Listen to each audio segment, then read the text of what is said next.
অতীতক স্মৰণ কৰি একো লাভ নাই এতিয়া, গম পাইছানে? এতিয়া তুমি ভৱিষ্যতকো মানে মনত পেলোৱাৰ কোনো প্ৰয়োজন নাই, কাৰণ তুমি এতিয়া প্ৰেজেন্টত আছা, প্ৰেজেন্টৰ কথা ভাবা, প্ৰেজেন্টটো কেনেকে পাৰ হ'ব সেইটো ভাবা। কিন্তু ভৱিষ্যতে কি আহিব কি নাহিব সেইটো আহাতে আহিব আৰু জন্ম মৃত্যু বিবাহ কোনেও নাজানে। গতিকে যাৰ যেতিয়া যি হ'ব লগা আছে সেইটো হৈ যাব।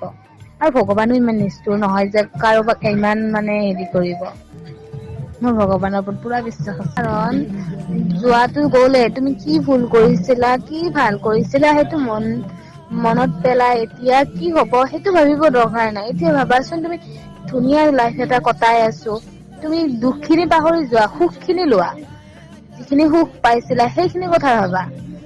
বাদ দিয়া, তুমি দুখৰ কথা বাদ দিয়া ধন।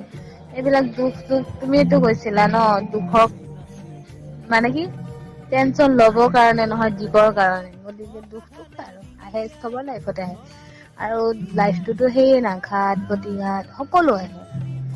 আৰু শুনা, সুখ দুখ গোটাই সকলো থকাৰ কাৰণেতো জীৱনটো ইমান ধুনীয়া, গম পাইছানে? আৰু যদি দুখেই নাথাকিলে হয়, তেতিয়া তুমি সুখৰ কথা কেনেকে গম পালা হয়? সুখ কি বস্তু অনুভৱে কৰিব নোৱাৰিলা হয় ন? ভাবি লোৱা তুমি দুখ যিমান পাইছা তাতকে সুখ বেছিকে পাইছো।